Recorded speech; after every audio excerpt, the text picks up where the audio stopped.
great pleasure to welcome our chief guest, Honorable Minister Tamil Nadu, and I would like to welcome the Honorable guest, Sri Rajendra Ratun, IAS Executive Director, National Institute of Disaster Management, Meena B. Puthiya Thalaimurai, Professor of the Queensland University of Technology, Brisbane, Australia, Professor S. Surya Prakash, Vice Chancellor of the National Law Institute, Tumurao, DGGS Retired, Professor E. Murugan, Member Convener Committee, and Dr. of this conference. I welcome all the members of the syndicate, senate, and officers and students from various colleges and our university departments. As we gather here today, we are united by a common goal to explore and innovative ways in which youth empowerment can contribute to effectively managing epidemics and natural disasters. Platform for sharing knowledge, experiences, and best practices in youth empowerment and disaster management. Over the next 3 days, the third wave, this current government with the Honorable Chief Minister, Honorable Thiru M.K. Stalin, he is giving importance for higher education and research and innovations and discovery. So with these things, the Youth Minister is dynamically functioning and is involved in all youth activities, especially this empowerment of epidemic as well as natural disaster management. What is the need of this conference? What is the theme of this conference? Because we are faced severe pandemic in the recent past.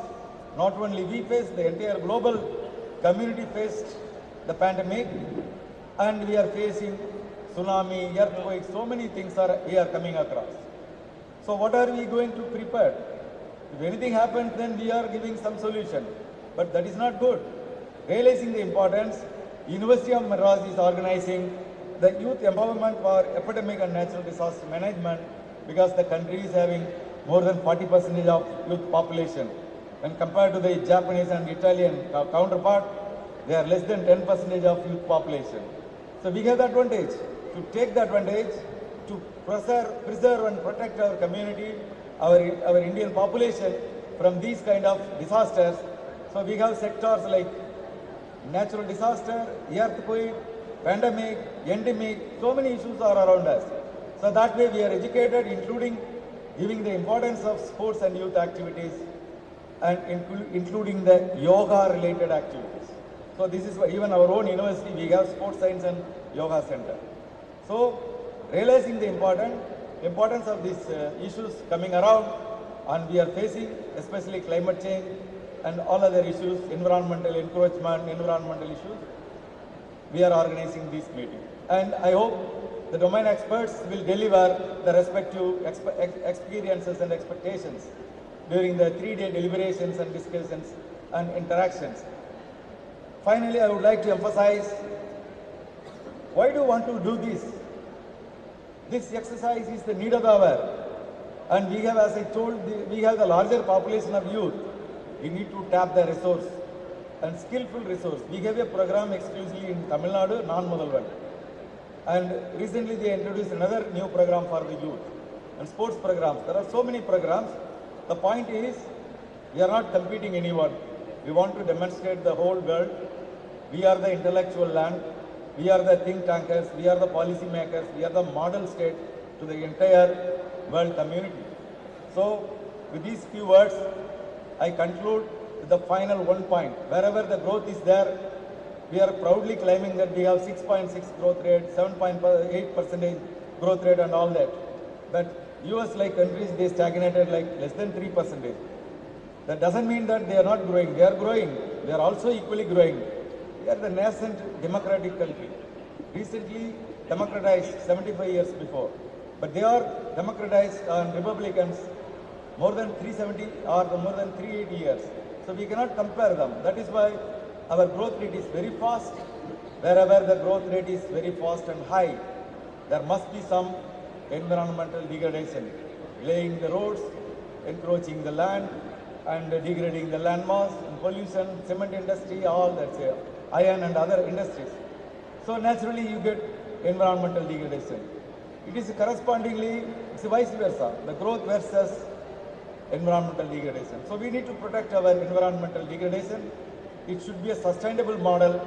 That is what we need. The need of the hour is sustainable model of growth, realizing the importance, University of Madras and Geography Department, with the leadership of Dr. Sanjeevi Prasad and their team, Professor Jagannathan and their team, Dr. Saktivel, they are organizing this event. I hope the forthcoming 3 days you may enjoy during the deliberations and discovering new things and new ideas, thought process, all that. With these few words, I thank the Geography Department as well as Honorable Minister and Honorable Government of Tamil Nadu CM, everyone with my beloved students. I thank one and all. Nandri.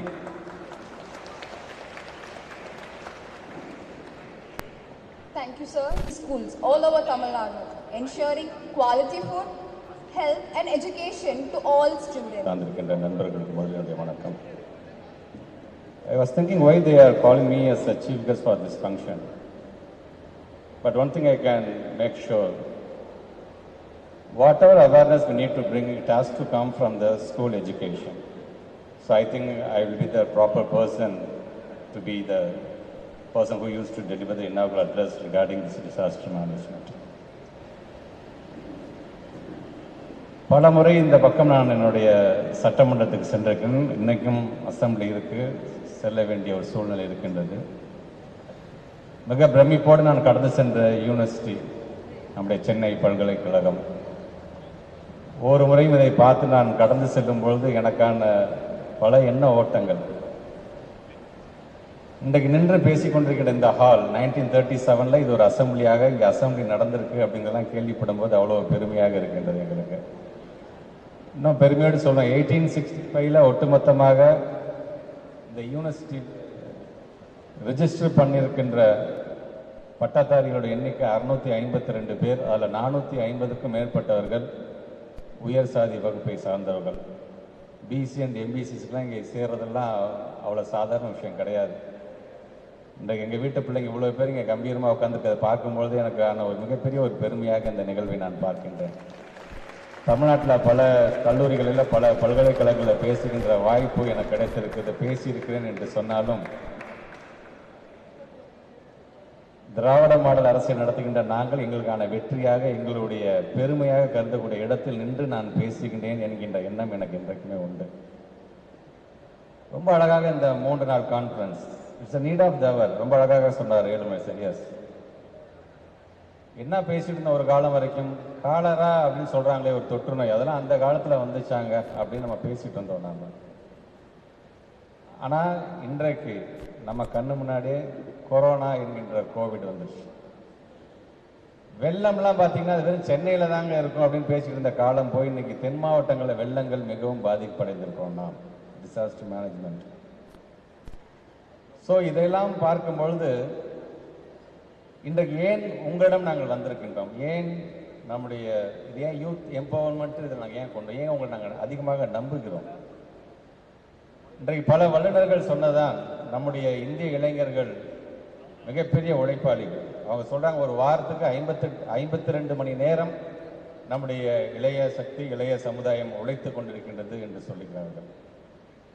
உலகத்தில் நீங்கள் எங்கே வேணால் எடுத்துக்கோங்க, அதிகப்படியாக இளைய சமுதாயம் இருக்கக்கூடிய ஒரு நாடு நம்முடைய இந்தியா என்கின்ற பெருமை நம்ம எல்லாருக்குமே உண்டு. நமக்கு இந்த தொற்று நோய் என்று வரும்பொழுது பல விதத்தில் அது பேண்டமிக்னு சொல்கிறோம், எபிடமிக்னு சொல்கிறோம். நாங்கள் பொதுவாக ஒரு மனிதர்கிட்ட இன்னொரு மனிதருக்கு அது தொற்றக்கூடியதாக அது சொல்லுகிறார்கள். அது அப்படி மட்டும் அல்ல, ஒரு மனிதர்கிட்ட இருந்து விலங்குக்கு கூட அது பரவலாம், விலங்குலேருந்து ஒரு மனிதனுக்கு கூட அது பரவலாம், ஜூனோட்டிக் என்று சொல்வார்கள். இது மட்டுமல்ல, தாவரிகள் நம்ம செடியிலேருந்து கூட ஒரு மனிதனுக்கான அந்த தொற்று நோய் பரவும் என்று சொல்லுகிறார்கள், ஃபைட்டோனோசிஸ் என்று சொல்லுகிறார்கள். ஆக இந்த தொற்று நோயை பற்றியும் நாம் எப்படி செல்ஃப் டிசிப்ளினா, ஏழுமலை சார் சொன்னோம்னா எவ்வளோ நம்ம செல்ஃப் டிசிப்ளினா இருக்கணும். நம்ம எல்லாத்தையுமே இயற்கை மேல் நீங்கள் வந்து பழி போட்டுக்க முடியாது. அயர்லாண்டில் 1845 to 1847 ஒரு மிகப்பெரிய ஒரு வறட்சி ஒரு ஏற்பட்டது அங்கே. எதனால தெரியுமா? அங்கே இருக்கின்ற ஃபைட்டோதோரா என்கின்ற பூஞ்சை காளான் அப்படிங்கிற ஒரு தொற்று நோய் எதில் வந்துச்சுன்னா பொட்டேட்டோவில் வந்துச்சு, அது உருளைக்கிழங்கு வந்துச்சு. ஒரு மிகப்பெரிய ஒரு உணவு புரட்சி, உணவு வறட்சியை ஏற்படுத்தியது. 1 மில்லியன் பேர் இறந்து போனாங்க அந்த காலத்தில். அதில் ஐரிஷ் பொட்டேட்டோ ஃபெமைன் கூட அதை சொல்லுவாங்க. அப்படிப்பட்ட அந்த பஞ்சம் வருவதற்கு காரணம் ஒரு தொற்று நோய். ஆக இந்த தொற்றிலிருந்து நாம் பல விழிப்புணர்வுகளை தெரிந்து கொள்ள வேண்டும் என்பதற்காகத்தான் இது போன்ற இன்டர்நேஷ்னல் லெவலில் இன்னைக்கு இந்த கான்ஃபரன்ஸ் நம்ம வந்து ஒரு 3 நாட்களாக நடத்திட்டு இருக்கிறோம். நம்ம கண்ணுக்கு முன்னாடியே நம்ம கொரோனாவை பார்த்துட்டோம். கிட்டத்தட்ட 20 லட்சத்துக்கு மேற்பட்ட உலகத்தில் இறந்துருக்கிறாங்க. 8.5 லட்சம் அமெரிக்கன் டாலர் எக்கானமி நம்ம இழப்பீடு உலகம் சந்தித்திருக்கின்றது. ஸோ இதெல்லாம் யார் காரணம்? இயற்கையை மட்டுமே நம்ம வந்து குறை சொல்லிட்டு போயிட போகிறோமா? இதுக்கு நாம் எவ்வளோ நாம் செல்ஃப் டிசிப்ளினாக இருக்க வேண்டும் அப்படிங்கிறத தெரிந்து கொள்வதற்காகத்தான் இன்றைக்கி இது போன்ற கான்ஃபரன்ஸ் நம்ம இன்டர்நேஷ்னல் லெவலில், இந்தியா லெவலில் இன்றைக்கி எல்லாருமே இங்கே வருகை தந்திருக்கிறார்கள். ஆக வருகை தந்திருக்க நீங்கள் இந்த விழிப்புணர்வை அடுத்த தலைமுறைக்கு எடுத்து செல்ல வேண்டியது உங்கள் ஒவ்வொருத்தருடைய கட்டாயம். இயற்கை பேரிடர் என்று வரும்பொழுது அதையிலிருந்து அந்த சவாலிலிருந்து நாம் எப்படி நம்மளை பாதுகாத்து கொள்ள வேண்டும் என்று சிந்திக்கணுமே தவிர, அடுத்த தலைமுறை எப்படி இருந்தால் நமக்கு என்னென்னு செல்ஃபிஷாக நம்ம இருந்துடக்கூடாதுங்கிறதுக்காகத்தான் இன்றைக்கு இது போன்ற கான்ஃபரன்ஸ் நடத்திட்டு இருந்தோம். யுனைடெட் நேஷன்ஸ் ஆஃபீஸ் ஃபார் நம்முடைய டிசாஸ்டர் ரிஸ்க் ரிடக்ஷன் அந்த டிபார்ட்மெண்ட்டே 2019 வரைக்கும் எடுக்கக்கூடிய அந்த சர்வேவே சொல்கிறாங்க, ஒரு மிகப்பெரிய டிசாஸ்டர் எங்கெல்லாம் நடந்திருக்குன்னா அமெரிக்கா, சைனா அண்ட் இந்தியா. இதுதான் மிகப்பெரிய ஒரு டிசாஸ்டராக நடந்திருக்கு. ஏன் இந்த நூற்றாண்டையே கூட எப்படி சொல்கிறாங்க, டிசாஸ்டர் ஒரு நூற்றாண்டாகத்தான் இதை சொல்லுகிறார்கள். ஆக இந்த இயற்கை என்று வரும்போது வெறும் இயற்கை மேலேயே நீங்கள் பழி போட்டு விடாமல் நாம் ஒரு மனிதர்களாக நாம் எப்படி வாழ வேண்டும், நாம் எதையெல்லாம் கடைபிடிக்க வேண்டும் என்பதையும் நீங்கள் மனதில் வைத்துக் கொள்ள வேண்டும். நாம் செல்ஃப் கண்ட்ரோலாக இருக்க வேண்டும்.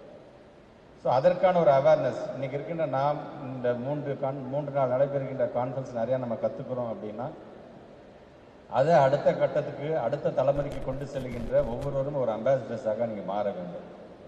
அதற்கு பயனுள்ள வகையில் இது நல்ல ஒரு கான்ஃபரன்ஸ் இங்கே ஏற்பாடு செய்திருக்கின்ற நம்முடைய பல்கலைக்கழகமாக இருந்தாலும் சரி, எஸ்பெஷலி நம்ம டிபார்ட்மெண்ட் ஆஃப் ஜியாகிரபியாக இருந்தாலும் சரி, நீங்கள்லாம் சேர்ந்து இது ஒரு 3 நாள் கான்ஃபரன்ஸ் முடிந்ததுக்கு பிறகு என்ன கேட்டால் நீங்கள் அரசாங்கத்துக்கு ஒரு ரிப்போர்ட்டாகவே இதை நீங்கள் வழங்கலாம். என்னென்ன நீங்கள் கற்றுக்கிட்டோம், என்னென்ன செய்தால் நல்லா இருக்கும் என்று சொல்லும் பொழுது இதை எந்த விதத்திலாம் நாம் இம்ப்ளிமெண்ட் பண்ணலாம் அப்படிங்கிறதே நம்முடைய ஹானரபிள் சீஃப் மினிஸ்டரோட நாலேஜுக்கு நம்ம கொண்டு போகலாம்.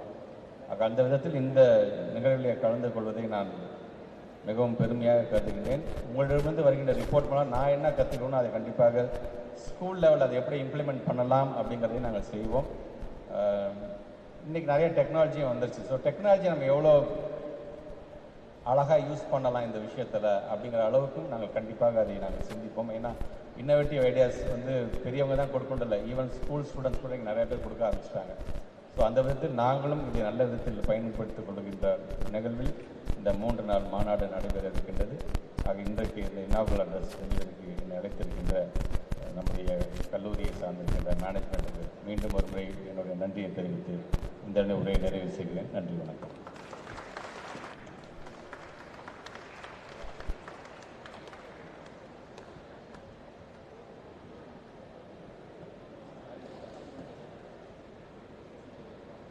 I kindly invite and request the Honorable Minister to give the appreciation reward to Dr. G.S. Chauhan, Joint Secretary UGC, for his valuable contribution in the field of epidemic and natural disaster management.